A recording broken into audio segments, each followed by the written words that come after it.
When I was at university, I was of an age group where people expected from my community that if you wanted to be successful as a professional, you would go into certain occupations, whether it's medicine or pharmacy or law, because those were regarded by the older generation as respectable professions. And now business, of course, is now looked upon by Asians as a proper way of making your path through life, whereas before the professions tended to be more important than business. But younger people now have their fingers in so many different pies. Some young people want to go into media, some want to go into design, some want to work in the civil service, some may want to go into law. They have far wider reach, and their expectations of themselves as people pursuing careers are in a sense higher because they want more out of life. In a sense, those who are from an older generation had a very linear approach to life's progress. You graduate, you get a job, you settle down with a family, you make your way, you look after your extended family, you look after your parents, and you get older, then you have your own children and you start it all over again. I think younger people now, if you look at the age group up to about 30, don't necessarily see their lives mapped out in that way. They imagine, for example, that they may have 2 or 3 different careers in one lifetime, which I think is actually perfectly a good idea, because why should you tie yourself down to just one thing if you are a creative person? So yes, there's going to be a divergence, to answer your question, between young people's outlook on life and their parents' generation. It shouldn't, however, lead to embarrassment in the way that our listener has identified that sometimes it can. It shouldn't be embarrassing. Your parents come from a different value system, which you understand as a young person, but you don't always want to subscribe to, because you grow up in schools here and you have different social circles. That's fine. That's absolutely fine. What is important, however, is for all of us to understand that the law in this country operates in a way to regulate behavior, that you should be free to do whatever you want to do as a young Asian person to make your own way through life, but of course stay on the right side of the law. Definitely. Because if you don't, you'll get into trouble. And we know, and I've said this many times in court when I've been in front of a judge, trying to mitigate, and that means I'm trying to make a speech for a younger person who's Asian, who's got themselves into trouble, and they're in peril of going to prison. Many times I've said to a judge, the consequences for this young Asian person of going to prison reach much further afield than just themselves or even their immediate family. Yeah. Because once it gets out in the community that so-and-so's son has gone to prison, the effect of that sentence of imprisonment upon his sisters, his brothers, his cousins, his nephews, his nieces, his parents, and everyone else is profound.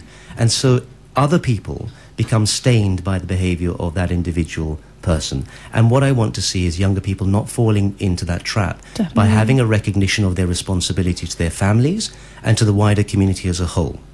So have you ever said to a judge, it's just an occupational hazard, my lord? Not at all. An occupational hazard of being a member of the Asian occupation, if that's what you're describing it to be, Satish. Not quite. But I think I have a responsibility as someone whose own background has been that I grew up in an Asian community. I grew up in Southall. I was schooled in Southall. I've represented my community at a local political level as a councillor, and so I'm very much acquainted with the problems that we have and the way in which those problems have changed over the last 10 or 15 years. And judges do look to senior lawyers and senior barristers in court, particularly, to guide them. If they are white middle-class judges from a public school background who went to Oxford or Cambridge, they're unlikely to be so well acquainted with the subtleties of the problems within the Asian community. And I always make sure that I help the judges to understand in a way that's not asking for special treatment for Asian people, Asian defendants, but making them understand the context in which they're sentencing that person and the effect it has upon other people around that individual young man, way beyond the walls of that courtroom. That's really good to hear, because we've seen this in so many other spheres where progress is being made by people from within the community, and they carry with them the perspectives which are unique to that community. In the political sphere, we've been seeing this recently, in interacting with lobbying companies, with Parliament and things like that. We've also been seeing this. It's been a surprise that we expect things that are obvious to us to be obvious to everybody else, and yet when you interact with the establishment and with the political machinery, and I'm sure with the legal profession, things that are obvious to us are not nearly as obvious to others as we think they are. That is very true, Satish. In fact, what's very interesting on that particular point is that the judiciary, that's to say all the judges, whether they're in the Crown Court or whether they're in the Magistrates' Court, need to be further educated to be sensitive to these issues, but also to desensitize themselves in some way so they don't operate in a way which is subconsciously discriminatory. And I say that because the latest statistics that have emerged from the Ministry of Justice, which produces figures on what is going on with ethnic minorities within the criminal justice system, shows that Asian defendants and black defendants, when they come before judges for the same sorts of offences that white defendants do, those Asian and black defendants sometimes get treated more severely. So there is definitely evidence before us that if you're Asian and you're up for the same sort of offence as a white defendant, you're more likely to be sent to prison straight away. Now, this is worrying because it means that there are pockets within the judiciary who still haven't grasped the importance of eliminating from themselves, quite consciously eliminating from themselves, any hint of prejudice. They shouldn't make assumptions about people who are Asian or black because of the colour of their skin and end up treating them more harshly. We know also, for example, that the same statistics published in November, just gone, show that if you're Asian, you're twice as likely to be stopped by the police on the street. Wow. Oh, wow. I mean, I know it's been spoken about with the black community quite a lot, you know, especially in America, that stop and searches are, you know... Well, if you're black, Vivek, it's 6 times as likely that you'll be stopped in the street by the police. And what's interesting is what happens after you're stopped. The answer is that, in fact, if you're Asian, it's unlikely that you'll end up being arrested for whatever it was that the police suspected you of when they stopped you. And this is important because the point I made at the very outset is that when you look at the criminal justice system, it's a huge system with a top and a bottom. And the bottom starts with those stops on the street.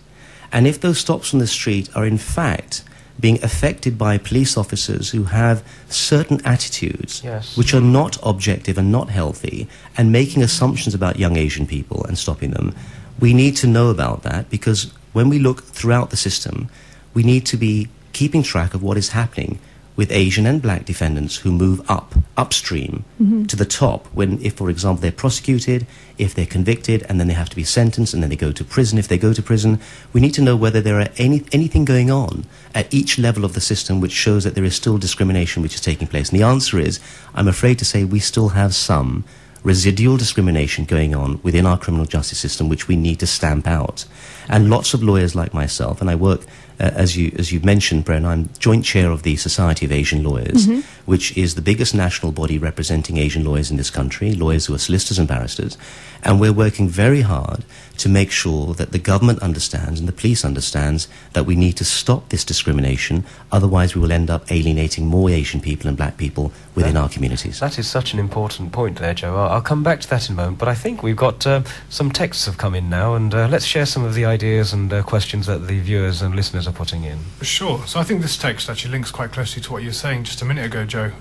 This is from Gomes. He said, okay, wait, do you think the magistrates or lay justices in London is truly reflective of the ethnic community in London? I think what Gomes is trying to say, the number of magistrates or lay justices in London, do you think that's reflective of, you know, the ethnic community in London? The answer, Vivek, is absolutely it doesn't. It's not reflective. Right. One has to, of course, remember that London is a very interesting and strange beast. It is an incredibly cosmopolitan city, and one of the big points that's come out last year, and I questioned Sir Bernard Hogan-Howe, who is the Metropolitan Police Commissioner, who runs the police in London, but also could be regarded as the top cop in the UK. And I quizzed him about this only a couple of months ago, because, of course, the police force in London consists of only about 10% ethnic minorities, 90% white, whereas the population of London is almost half non-white. And so we don't have a police force that reflects the local communities, nor do we have magistrates at the magistrates court level reflecting their local communities either. We are, as a community in the country, about 7% Asian. Okay. Right? Yep. Now, in London, that will be much, much higher. But in fact, the statistics show, and there's been a recent review of this, about the statistics of judges and magistrates and where they come from. Are they black, white, Asian? What are they? We know now that over the last 5 years, there's been hardly any increase at all in the number of what we call district judges. They are magistrates who sit in the magistrates' courts. About 5 years ago, 2% of all magistrates were of an Asian background, or black background, or Chinese background.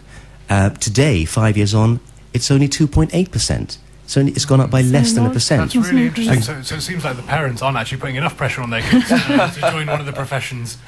Well, what we're trying to do, very, very seriously and earnestly, in the Society of Asian Lawyers, and also in the work that I do with the Bar Council, where as you mentioned, I sit as the Vice Chair of the Equality and Diversity Committee, is we're trying to ensure that Asian and black youngsters who want a career in the law are encouraged to come in, because they are the new lifeblood that will replenish the ranks of the legal profession as people like myself get older and move on.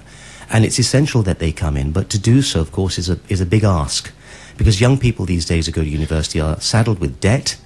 It's very difficult for their parents to finance their courses, and they know that the odds of them being able to break into the ranks of the barrister's profession and the solicitor's profession are increasingly difficult, because there has been a reduction, particularly in public funding and legal aid, which means that solicitors' firms are going to the wall and barristers' chambers are recruiting less pupils into their chambers.